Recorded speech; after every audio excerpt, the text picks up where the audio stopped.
পরম করুণাময় মহান আল্লাহ তাআলার নামে শুরু করছি। সুপ্রিয় শিক্ষার্থীবৃন্দ, আমার প্রীতি এবং শুভেচ্ছা নিয়ে আশা করছি তোমরা ভালো আছো, সুস্থ আছো এবং নিরাপদে আছো। সম্মান তৃতীয় বর্ষের সাথে অনলাইন ক্লাসে আজ আমি আছি তানিমা ইসলাম, সহকারী অধ্যাপক, রাষ্ট্রবিজ্ঞান বিভাগ, ঢাকা কলেজ, ঢাকা। তোমাদের যে কোর্সটি আমি তৃতীয় বর্ষে পড়াই সেটি হচ্ছে দক্ষিণ এশিয়ার সরকার ও রাজনীতি, ভারত, পাকিস্তান, নেপাল এবং শ্রীলঙ্কা, যার কোর্স কোড হচ্ছে PS 308।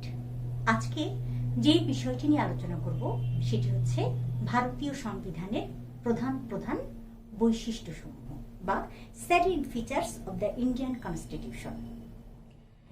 ভারতীয় সংবিধান রচনার জন্য 1946 সালের 9 ডিসেম্বর গণপরিষদ গঠিত হয়। এই গণপরিষদে বিভিন্ন সময়ে বিভিন্ন অধিবেশনে মিলিত হয়। 1947 সালের 22 জানুয়ারি অবিভক্ত ভারতে গণপরিষদ এই মর্মে প্রস্তাব গ্রহণ করে যে ভারতে একটি স্বাধীন গণতন্ত্র প্রতিষ্ঠার জন্যই এটি তার অবিচলিত সিদ্ধান্ত গ্রহণ করেছে। তাতে আরো বলা হয় যে ভারতের ভবিষ্যৎ সংবিধানে সমগ্র ভারত, ভারতীয় করদ রাজ্যসমূহ এবং ব্রিটিশ ভারতের বাইরেও ভারত রাষ্ট্রের যে সমস্ত দেশ রয়েছে বা থাকবে তাকেও অন্তর্ভুক্ত করা হবে। দেশ বিভাগের প্রায় 6 মাস পরে কমিটি গঠন হয় এবং কমিটি তার রিপোর্ট পেশ করে। তারপর নানা বিষয়ে আলাপ আলোচনা, তর্ক বিতর্ক ইত্যাদির পর গণপরিষদ কর্তৃক রচিত ভারতীয় সংবিধান 1949 সালের 26 নভেম্বর গৃহীত হয় এবং 1950 সালের 26 জানুয়ারি আনুষ্ঠানিকভাবে কার্যকরী হয়। অর্থাৎ আবার বলছি, 1949 সালের 26 নভেম্বর গৃহীত হয় এবং 1950 সালের 26 জানুয়ারি ভারতের সংবিধান আনুষ্ঠানিকভাবে কার্যকর করা হয়। পৃথিবীর অন্যান্য দেশের সংবিধানের মতোই ভারতীয় সংবিধানের কিন্তু একটি নিজস্ব স্বকীয়তা বা বৈশিষ্ট্য রয়েছে, যা তাকে বিভিন্ন রাষ্ট্রের সংবিধান থেকে আলাদা করেছে। আর এই সংবিধানের মধ্যে ভারতীয় জাতির সামাজিক দর্শন এবং নানা বিষয় প্রতিফলিত হয়েছে। আমরা বোর্ডে এক নজরে ভারতীয় সংবিধানের যে বিশেষ বিশেষ বৈশিষ্ট্যগুলি রয়েছে সেগুলি দেখে নিতে চাই। শুরুতে 1 নম্বর হচ্ছে বিশ্বের বৃহত্তম এবং জটিলতম সংবিধান। 2 নম্বর লিখিত এবং অলিখিত সংবিধানের মিশ্রণ। 3 নম্বর সুপরিবর্তনের দুষ্পরিবর্তনের সংবিধানের মিশ্রণ। 4 নম্বর সংবিধানের প্রাধান্য। 5 নম্বর সার্বভৌম সমাজতান্ত্রিক ধর্মনিরপেক্ষ গণতান্ত্রিক সাধারণতন্ত্র। 6 নম্বর যুক্তরাষ্ট্রীয় ও এককেন্দ্রিক শাসন ব্যবস্থার সংমিশ্রণ। 7 নম্বর নাগরিকদের মৌলিক অধিকার। 8 নম্বর স্বাধীন ও নিরপেক্ষ বিচার বিভাগের প্রতিষ্ঠা। 9 নম্বর জরুরি অবস্থা সংক্রান্ত ব্যবস্থা। 10 নম্বর ভাষা সংক্রান্ত ব্যবস্থা এবং সর্বশেষ যেটা জম্মু ও কাশ্মীরের বিশেষ মর্যাদা। শুরুতে আমরা যেটা পড়ছি সেটা হচ্ছে বিশ্বের বৃহত্তম এবং জটিলতম সংবিধান, ভারতের সংবিধান। বিশ্বের অন্য কোনো দেশের সংবিধানে এই সংবিধানের মতো এত বেশি ধারা, উপধারা বা তালিকা সংযোজিত হয়নি। মূল সংবিধানে একটি প্রস্তাবনা ছাড়াও 395টি ধারা, বহু উপধারা এবং 8টি তালিকা ছিল। পরবর্তী সময়ে বারবার সংবিধান সংশোধিত হয়েছে এবং বিভিন্ন ধারা উপধারা কিন্তু সংযোজিত হয়েছে এবং বর্তমানে ভারতীয় সংবিধানের মোট 441টি ধারা এবং 12টি তালিকা রয়েছে। এ কারণেই দেখা যাচ্ছে যে আকৃতিতে বৃহৎ হওয়ার ফলে এবং বিভিন্ন সময় সংশোধনী হওয়ার ফলে প্রকৃতিগতভাবে সংবিধানটি জটিল হয়ে পড়েছে। 2 নম্বর আমরা বলছি লিখিত এবং অলিখিত সংবিধানের মিশ্রণ এখানে দেখা যায়। যেমন দেখা যাচ্ছে যে প্রথা, শাসনতান্ত্রিক রীতিনীতি প্রভৃতি ভারতীয় সংবিধানের বিশেষ গুরুত্বপূর্ণ স্থান দখল করে আছে, যদিও ভারতের সংবিধান লিখিত। উদাহরণ হিসেবে বলা যাচ্ছে সংবিধানের 75 নম্বর ধারায় মন্ত্রিসভার দায়িত্বশীলতা সম্পর্কে আলোচনা করা হলেও কোনো বিষয়ে ভোট গ্রহণের সময় সরকার পক্ষের পরাজয় ঘটলে মন্ত্রিসভার পদত্যাগ করা উচিত কিনা সে বিষয়ে কিন্তু সংবিধানে কিছুই বলা হয়নি। এই বিষয়ে ব্রিটেনের শাসনতান্ত্রিক রীতিনীতির মতোই ভারতে একটি প্রথা গড়ে উঠেছে। এই প্রথা অনুযায়ী লোকসভার পদে সরকার পক্ষে পরাজয় ঘটলে কিন্তু মন্ত্রিসভাকে পদত্যাগ করতে হয়। অনুরূপভাবে কোন কোন পরিস্থিতিতে প্রধানমন্ত্রী রাষ্ট্রপতিকে পার্লামেন্ট ভেঙে দেওয়ার সুপারিশ করবেন তাও শাসনতান্ত্রিক রীতিনীতির ভিত্তিতে নির্ধারিত হয়। এসব কারণে ভারতীয় সংবিধানকে কেবলমাত্র লিখিত সংবিধান না বলে লিখিত এবং অলিখিত সংবিধান বলে অভিহিত করা যায়। অর্থাৎ লিখিত হলো এখানে প্রথা, শাসনতান্ত্রিক রীতিনীতির কিছু বিষয় আমরা লক্ষ্য করে থাকি। তৃতীয়টা আমরা বলছি সুপরিবর্তনীয় এবং দুষ্পরিবর্তনীয় সংবিধানের মিশ্রণ। প্রকৃতিগতভাবে ভারতীয় সংবিধানে একদিকে যেমন সুপরিবর্তনীয়, অন্যদিকে তেমনি দুষ্পরিবর্তনীয়। নতুন রাজ্যের সৃষ্টি, পুরানো রাজ্যের সীমানা বা নাম পরিবর্তন, বিধান পরিষদের সৃষ্টি বা বিলোপ সাধন প্রভৃতি বিষয় পরিবর্তনের জন্য পার্লামেন্টের সাধারণ সংখ্যাগরিষ্ঠের সমর্থন প্রয়োজন। কিন্তু মৌলিক অধিকার, রাষ্ট্র পরিচালনার নির্দেশমূলক নীতি প্রভৃতি বিষয়ক ধারাগুলো পরিবর্তনের জন্য পার্লামেন্টের উভয় কক্ষের প্রত্যেকটি মোট সদস্যের অধিকাংশ এবং উপস্থিত ভোটদানকারী সদস্যের 2/3 সমর্থন প্রয়োজন হয়। সুতরাং দেখা যাচ্ছে ভারতের সংবিধান কোনো কোনো ক্ষেত্রে সুপরিবর্তনীয়, আবার কোনো কোনো ক্ষেত্রে দুষ্পরিবর্তনীয় বটে। তারপরে আমরা বলছি যে সংবিধানের প্রাধান্য। ভারতীয় সংবিধানের অন্যতম প্রধান বৈশিষ্ট্য হচ্ছে যে সংবিধানের প্রাধান্য রক্ষিত হয়েছে। এই সংবিধান শুধু দেশের সর্বোচ্চ আইন নয়, সেই সাথে রাষ্ট্রীয় ক্ষমতা এবং নাগরিক অধিকারের উৎসস্থল। তাই সরকার সংবিধান বিরোধী কোনো আইন প্রণয়ন করলে সুপ্রিম কোর্ট সেই আইন বাতিল করে দিয়ে সংবিধানের পবিত্রতা এবং প্রাধান্য রক্ষা করতে পারেন। তাহলে দেখা যাচ্ছে যে ভারতের সুপ্রিম কোর্টের কিন্তু অনেক ক্ষমতা রয়েছে এবং ভারতে যে সংবিধান রয়েছে সেই সংবিধানের প্রাধান্য স্বীকৃত হয়েছে। এরপরে আমরা আসছি খুব ইম্পর্টেন্ট একটি পয়েন্ট, যে সার্বভৌম সমাজতান্ত্রিক ধর্মনিরপেক্ষ গণতান্ত্রিক সাধারণতন্ত্র। মূল ভারতীয় সংবিধানের প্রস্তাবনায় ভারতকে একটি সার্বভৌম গণতান্ত্রিক সাধারণতন্ত্র বলে অভিহিত করা হয়েছে, কিন্তু 1976 সালের সংশোধনীর মাধ্যমে বর্তমানে ভারতকে একটি সার্বভৌম সমাজতান্ত্রিক ধর্মনিরপেক্ষ গণতান্ত্রিক সাধারণতন্ত্র বলে বর্ণনা করা হয়েছে। এগুলোর চরিত্র কি আমরা একটু বুঝে নিতে চাই বা দেখে নিতে চাই। শুরুতে যেটা বলছি, ভারতের সার্বভৌম চরিত্র।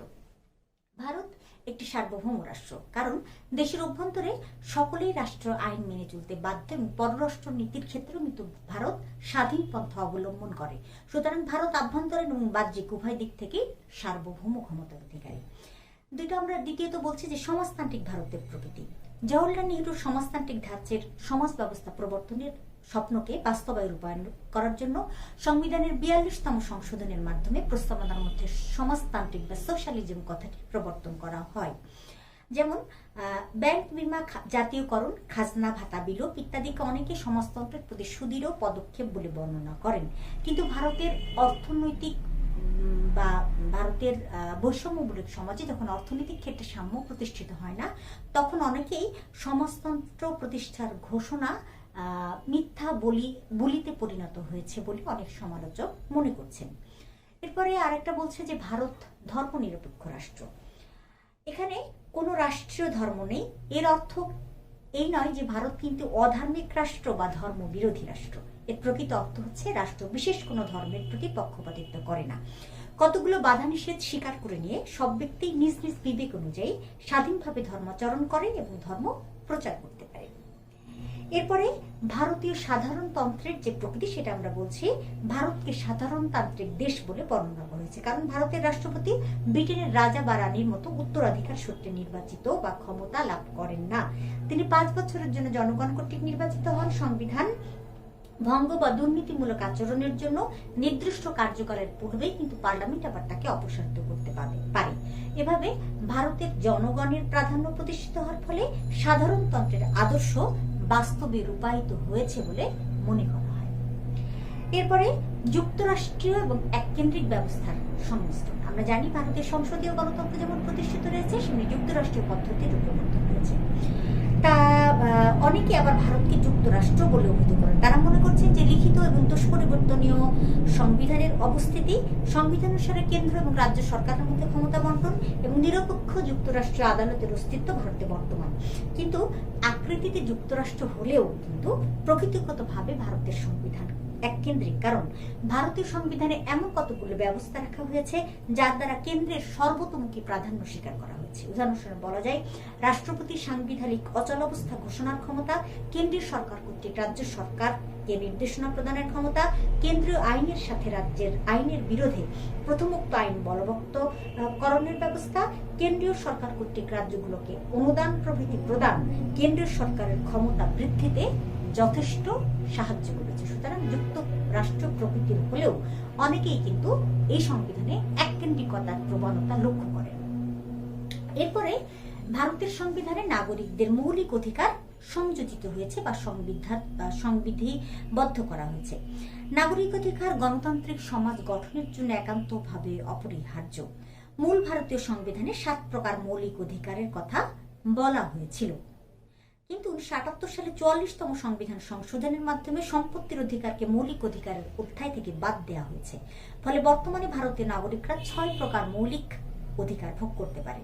তবে এসব অধিকার কিন্তু অবাধ বা নিরঙ্কুশ নয়। দেশের শান্তি শৃঙ্খলা, জাতীয় নিরাপত্তা, শ্লীলতা এবং সদাচার, আদালত অবমাননা প্রভৃতি কারণে অধিকারগুলো সংকুচিত হতে পারে এবং জরুরি অবস্থায় কিন্তু এই অধিকারগুলোকে খর্ব করা যেতে পারে। এরপরে আমরা আরেকটা ইম্পর্টেন্ট পয়েন্টে আসছি যে স্বাধীন এবং নিরপেক্ষ বিচার বিভাগের প্রতিষ্ঠা কিন্তু ভারতীয় সংবিধানের অন্যতম বৈশিষ্ট্য। যেমন সংবিধানে কিছু ব্যবস্থা বিচারপতিদের জন্য গৃহীত হয়েছে যাতে তারা নির্ভীক এবং নিরপেক্ষভাবে কার্য সম্পাদন করতে পারেন। যেমন কেবলমাত্র প্রমাণিত অসদাচরণ এবং অক্ষমতা ছাড়া অন্য কোনো কারণে বিচারপতিকে পদচ্যুত করা যায় না। পার্লামেন্ট বিচারপতিদের বেতন ভাতা ইত্যাদি হ্রাস করতে পারবে না। অবসর গ্রহণের পর কোনো বিচারপতি আদালতে আইনজীবী হিসেবে কাজ করতে পারবেন না। সাধারণ অবস্থায় বিচারপতিদের বেতন ভাতা ইত্যাদি হ্রাস করা যাবে না। কিন্তু বিচারপতিদের নিরপেক্ষতা রক্ষার ব্যবস্থা থাকা সত্ত্বেও তাদের সামাজিক, পারিবারিক ঐতিহ্য, শিক্ষা, সংস্কৃতি, শ্রেণীগত মানসিকতা অনেক সময় তাদের রায় দানের উপর প্রভাব বিস্তার করে। আবার বিভিন্ন আদালতে বিচারপতিদের বেতন ভাতা ইত্যাদি যথেষ্ট না হওয়ায় অবসর গ্রহণের পরও কিন্তু অনেক সময় তাদের চাকরি খোঁজা ছাড়া গত্যন্তর থাকে না। যাই হোক, সেক্ষেত্রে যে কিছু কিছু সমালোচনা থাকা সত্ত্বেও স্বাধীন এবং নিরপেক্ষ বিচার বিভাগ যে সংবিধানে লিপিবদ্ধ করা হয়েছে এটি একটি ভারতীয় সংবিধানের অন্যতম সাধারণ বা অন্যতম আমরা বিশেষ বৈশিষ্ট্য বলে অভিহিত করতে পারি। আরেকটা হচ্ছে জরুরি অবস্থা সংক্রান্ত ব্যবস্থা। ভারতীয় সংবিধানের এটি একটি গুরুত্বপূর্ণ বৈশিষ্ট্য। কোন আকস্মিক বা অপ্রত্যাশিত সংকটকালীন অবস্থায় সংবিধানের ৮ অংশে রাষ্ট্রপতির হাতে বিশেষ ক্ষমতা অর্পণ করা হয়েছে। সংবিধানে 3 ধরনের জরুরি অবস্থার কথা বলা হয়েছে।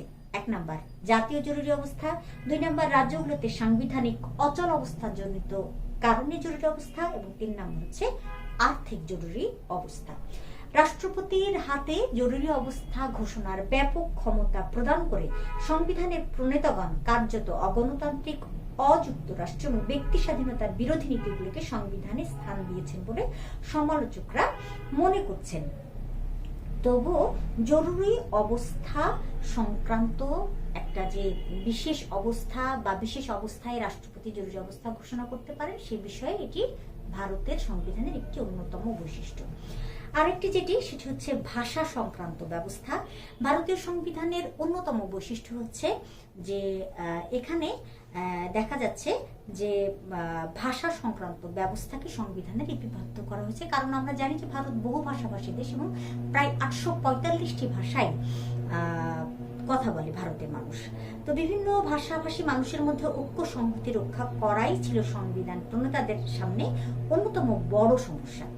সেক্ষেত্রে দেখা যাচ্ছে যে সরকারি ভাষা সম্পর্কিত বিধান, সুপ্রিম কোর্ট, হাইকোর্ট, রাজ্য আইনসভা প্রভৃতিতে ব্যবহার্য ভাষা ইত্যাদি সম্পর্কে বিস্তারিতভাবে আলোচনা করা হয়েছে, যা বিশ্বের অন্য কোনো সংবিধানে ভাষার ব্যাপারে এত বিস্তারিতভাবে আলোচনা করা হয়নি। এবং আরো যেগুলো রয়েছে সেটি হচ্ছে যে এক নাগরিকত্বের কথা বলা হয়েছে, ক্ষমতা স্বতন্ত্রীকরণ নীতির অনুপস্থিতি রয়েছে, দল ত্যাগ নিরোধক আইন রয়েছে, সার্বজনীন ভোটার প্রাপ্তবয়স্কদের ভোটাধিকারের ব্যবস্থা রয়েছে, ভারতের মানুষ শান্তিবাদে বিশ্বাসী, তারপরে দেশীয় রাজ্যের অন্তর্ভুক্তি। এই বৈশিষ্ট্যগুলো কিন্তু ভারতীয় সংবিধানের অন্যতম বৈশিষ্ট্য। সবশেষে আমরা যে বৈশিষ্ট্যের কথা বলছি সেটা হচ্ছে জম্মু ও কাশ্মীরের বিশেষ মর্যাদা। এটি হচ্ছে ৩৭০ নম্বর ধারা অনুযায়ী ভারতের সংবিধানে জম্মু এবং কাশ্মীরকে বিশেষ মর্যাদা দেওয়া হয়েছে। যেসব ক্ষেত্রে এই বিশেষ মর্যাদা প্রদান করা হয়েছে সেগুলো হচ্ছে জম্মু ও কাশ্মীরের একটি নিজস্ব সংবিধান রয়েছে এবং এই পৃথক গণপরিষদ এই কর্তৃক এই সংবিধান গৃহীত হয়েছে এবং ঘোষিত হয়েছে। 2 নম্বর বলছে ভারতীয় সংবিধানে বর্ণিত যুগ্ম তালিকাভুক্ত অধিকাংশ বিষয়ে পার্লামেন্ট ওই রাজ্যের জন্য আইন প্রণয়ন করতে পারে না। 3 নম্বর বলছে ভারতীয় সংবিধান অনুযায়ী আইন প্রণয়নের অবশিষ্ট ক্ষমতা পার্লামেন্টের হাতে অর্পিত হলেও জম্মু ও কাশ্মীরের বিপরীত ব্যবস্থা গৃহীত হয়েছে। বিচ্ছিন্নতাবাদী অথবা ভারতের সার্বভৌমত্ব ঐক্য বিনষ্টকারী কার্যকর প্রতিরোধ করার জন্য পার্লামেন্টের হাতে অর্পিত চরম ক্ষমতা ছাড়া অন্যান্য ক্ষেত্রে অবশিষ্ট ক্ষমতার অধিকারী হচ্ছে জম্মু ও কাশ্মীরের আইনসভা। তারপরে বলছে জম্মু ও কাশ্মীরের আইনসভার অনুমোদন ছাড়া ভারতীয় পার্লামেন্টে এই রাজ্যের নাম বা সীমানা কিছুই পরিবর্তন করতে পারবে না। রাজ্য সরকারের সম্মতি ছাড়া ভারতের রাষ্ট্রপতি 352 নম্বর ধারা অনুসরণের অভ্যন্তরীণ গোলযোগের জন্য জম্মু ও কাশ্মীরে আবার জরুরি অবস্থা ঘোষণা করতে পারেন। সংবিধানের 360 নম্বর ধারা প্রয়োগ করে জম্মু ও কাশ্মীরে আর্থিক জরুরি অবস্থা ঘোষণা করার ক্ষমতা কিন্তু কেন্দ্রীয় সরকারের নেই। ভারতীয় সংবিধানের 4th অংশে বর্ণিত রাষ্ট্র পরিচালনার নির্দেশমূলক নীতিগুলো জম্মু এবং কাশ্মীরে বলবৎযোগ্য নয়। এবং সবশেষে যেটা আমরা বলছি যে জম্মু কাশ্মীরের সংবিধান সংসদের জন্য ভারতীয় সংবিধানের 368 নম্বর ধারা প্রযুক্ত হবে না। তাহলে জম্মু কাশ্মীরের যে বিশেষ মর্যাদা রয়েছে ভারতীয় সংবিধানে, সেটি আমরা কোন কোন ক্ষেত্রে রয়েছে সেটিও দেখলাম। সর্বশেষে আমরা বলবো যে ভারতীয় সংবিধানের যে বিশেষ বৈশিষ্ট্যগুলি আমরা আলোচনা করলাম, সেগুলো বিশ্বের অন্যান্য দেশের সংবিধান থেকে একে স্বাতন্ত্র্য প্রদান করা হয়েছে বলে সংবিধান প্রণেতারা মনে করেন। এ প্রসঙ্গে ডক্টর বি.আর. আম্বেদকর দাবি করেন যে বিভিন্ন রাষ্ট্রের সংবিধানের ত্রুটি বিচ্যুতিগুলো পরিহার করে জাতীয় প্রয়োজনের দিকে দৃষ্টি রেখে সব সংবিধানের শ্রেষ্ঠ বিষয়গুলোকে ভারতীয় সংবিধানের মধ্যে স্থান দেওয়া হয়েছে। তাই কিন্তু ভারতীয় সংবিধান একটি বিশ্বের অন্যতম অনন্য সংবিধান, জটিল সংবিধান, বৃহত্তম সংবিধান এবং স্বকীয় বৈশিষ্ট্য সম্পন্ন সংবিধান। আবারও আমরা একটুখানি আলোকপাত করতে চাই, সেটা হচ্ছে আবার বলছি যে 1946 সালের 9 ডিসেম্বর গণপরিষদ গঠিত হয় ভারতীয় সংবিধান রচনার জন্য এবং নানা বিষয়ে আলাপ আলোচনা, তর্ক বিতর্ক ইত্যাদির পর গণপরিষদ কর্তৃক রচিত হয় ভারতীয় সংবিধান।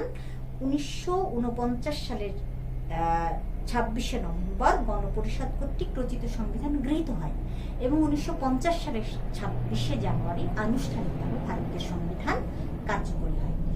তাহলে আমরা আজকে ভারতীয় সংবিধানের যে বিশেষ বিশেষ বৈশিষ্ট্য, সেই বৈশিষ্ট্যগুলো নিয়ে আলোচনা করলাম। পরবর্তী ক্লাসে ভারতীয় যে যুক্তরাষ্ট্র ব্যবস্থা আছে, সেই যুক্তরাষ্ট্র ব্যবস্থার প্রকৃতি নিয়ে আলোচনা করব বলে আশা করছি। তো সে পর্যন্ত তোমাদের সকলের সুস্থতা কামনা করে আজকের মতো এখানেই বিদায় নিচ্ছি। আল্লাহ হাফেজ।